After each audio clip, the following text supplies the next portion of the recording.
देखो वो सब चीज जो है मुहूर्त की वो तो अलग है, मगर मुहूर्त अगर आप देख रहे हैं किसी चीज का, आरूढम हर 5 मिनट बाद बदल जाएगा। उद्यम से आरूढम जो है किसी भी हालत में 6, 8, 12 में नहीं। किसी भी अच्छे मुहूर्त के लिए उद्यम से आरूढम जो है ये किसी भी हालत में अवॉइड किया जाना चाहिए। बात ही सिर्फ 5 मिनट की है, मगर यहाँ पर इसको अवॉइड किया जाना चाहिए। उद्यम लॉर्ड जो है वो किसी भी हालत में 8th में नहीं होना चाहिए उद्यम से। उद्यम लॉर्ड जो है उद्यम से 8th में नहीं होना चाहिए। उद्यम या उद्यम लॉर्ड किसी भी तरीके से कविपुर के साथ में कनेक्टेड नहीं होना चाहिए। उद्यम और उद्यम लॉर्ड।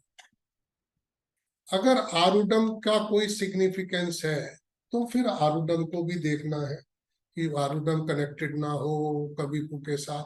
आरूढम मान लो मैरिज के बारे में ही देख रहे हैं, आप मैरिज का मुहूर्त देख रहे हैं, तो उसमें आरूढम को हमें सिग्निफाई होना बहुत जरूरी है।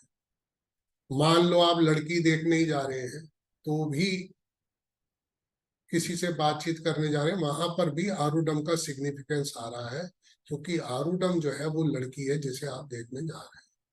तो आरूढम भी कहीं ना कहीं उद्यम आरूढम लॉर्ड आरूढम जो है कभी उससे कनेक्टेड नहीं होना चाहिए। कभी भी अगर मान लो उद्यम और आरूढम जो है एक दूसरे से 1, 5, 9 और 3, 7, 11 में है, that could be the best. अगर मान लीजिए उद्यम लॉर्ड जो है उद्यम से 10th में है, वो भी एक अच्छा मुहूर्त है। उद्यम लॉर्ड उद्यम से 10th।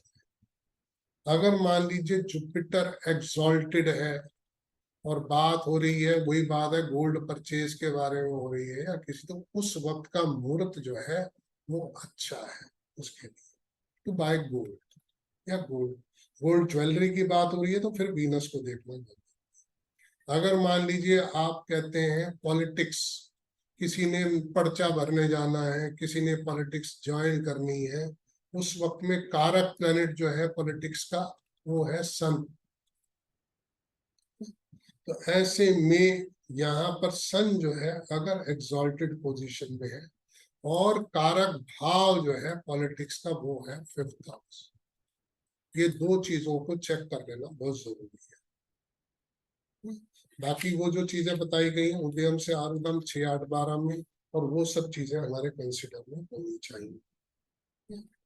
ऐसे ही अगर मान लीजिए कोई वीजा के लिए जा रहे हैं, कोई एप्लीकेशन देने जा रहे हैं किसी चीज के लिए, कोई वीजा के लिए, फॉरेन ट्रेवल के लिए, इन सब चीजों के लिए फिर ऐसे में भी जो कंसर्न्ड भावा हो जाएंगे वो हो जाएंगे हमारे 9 और 12 कंसर्न्ड भावा। तो ऐसे में मान लो 9th लॉर्ड का संबंध उदयम से बन जाए या 12th लॉर्ड का संबंध उदयम से बन जाए, तो ऐसे में वो मुहूर्त अच्छा हो सकता है।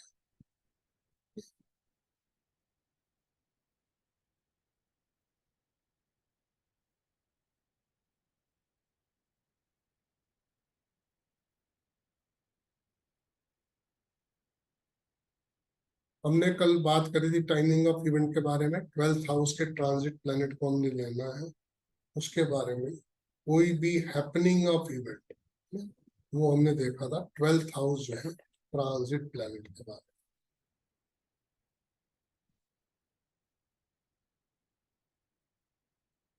में। अब लव में सक्सेस के बारे में, मैंने फेलियर के बारे में देखा। सक्सेस के लिए मान लो 5वें का और 11th का संबंध बनना चाहिए, क्योंकि 5वां जो है लव अफेयर है, 11th जो है वो सक्सेस है। मगर इनमें से किसी का भी संबंध कभी के साथ में नहीं होना चाहिए, ना भाव का संबंध होना चाहिए, ना इनके लॉर्ड का संबंध होना चाहिए। अगर 5th का संबंध 7 से हो जाता है तो सक्सेस, वो शादी में बदल जाएगा लव अफेयर।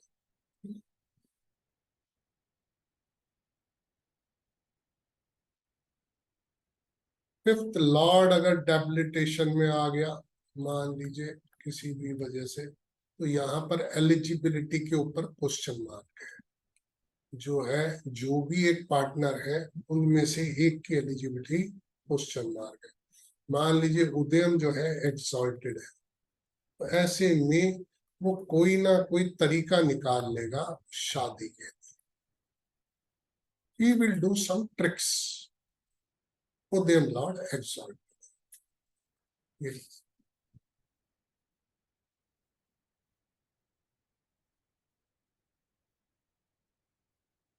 अब मान लीजिए कोई आता है मैच मेकिंग, मैच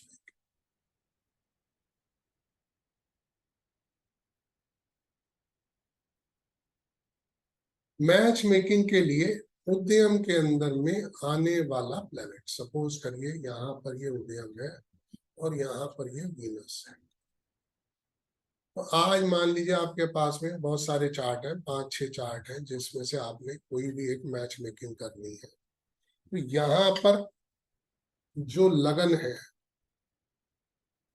वो टॉरस होना चाहिए या लिब्रा होना चाहिए, जो जो पार्टनर जिसके लिए रिश्ता आया है। मान लीजिए आज किसी के लिए रिश्ता आया है, जो 5-6 चार्ट है उनमें से ये चीज सिग्निफाई होनी चाहिए, लगन जो है टॉरस हो या लिब्रा हो, क्योंकि वीनस जो है वो उद्यम के साथ में आ रहा है, या वीनस जो है दशा या भक्ति में होना चाहिए। ठीक है, या हम ऐसा भी कर सकते हैं कि नक्षत्र, जो भी मैच है उसका नक्षत्र जो है वो वीनस का होना चाहिए। तीनों में से कोई भी नक्षत्र हो जाए, मगर उसका नक्षत्र जो है वो वीनस का होना चाहिए। एक चीज हमेशा ध्यान रखनी है कि जो भी उसका जो कविपु अगर सपोज करो किसी के चार्ट में भी, मान लीजिए अगर ऐसा है जो वीनस जिस राशि में यहाँ पर ये वीनस आ रहा है, इसके ट्राइन के अंदर में कहीं पर भी किसी भी पोजीशन के अंदर में कविपु नहीं होना चाहिए। जो उसकी पोजीशन है उसमें से जो उसका लगना है या उसका नक्षत्र है, उनकी ट्राइन में हमारा कविपु नहीं होना चाहिए। जो उसका लगना है कुछ है, उससे हमारा जो कविपु है ट्राइन में नहीं, जो भी उसकी लग्न राशि है उससे ट्राइन में कविपु नहीं। मतलब कविपु का जो ट्राइन है वो डिस्कार्ड करना जरूरी है। अभी सपोज करिए कोई आता है आपके पास में, किसी ने प्रॉपर्टी खरीदनी है, किसी ने कोई लैंड खरीदना है, कुछ है। जी नारायण बोलिए। नमस्कार। ये जो अभी जो बता रहे थे इसका मैच मेकिंग का, हाँ, तो ये किस में देखना है? 4-5 कुंडली आती हैं तो कुंडलियां मतलब उसमें 5 हमको कुंडलियां आती हैं, आपने सपोज करो आपकी चीजें मैच कर गई, जैसे हमने कहा वीनस जो है वो नक्षत्र में हो या लग्न में हो। मान लो आपका 10 नंबर के अंदर में, या आज हमने यहाँ पर 10 नंबर का चार्ट बनाया और कविपु मान लीजिए हमारा 1 नंबर में, तो उसका लग्न किसी भी सूरत में 1-5-9 नहीं होना चाहिए। सर वो जो चार्ट बता रहे हैं 4-5 चार्ट, वो क्या नेटल चार्ट है? D1? हाँ, नेटल चार्ट भाई, ऑब्वियस है, हम सभी के थोड़ी जमा कॉल बना रहे हैं, हम तो नेटल चार्ट। हम्म। अच्छा, तो हमारा मतलब उस समय जो हमने कभी वो हाँ, ये तो चार्ट हमने उस वक्त बनाया है, जमा कॉल का चार्ट बनाया हाँ, तो उससे है। जो मैच कर रहा हो चार्ट वो ठीक हाँ, है। उससे जो मैच करने का मतलब हमने एक अपना चार्ट बना लिया उस वक्त हाँ। का।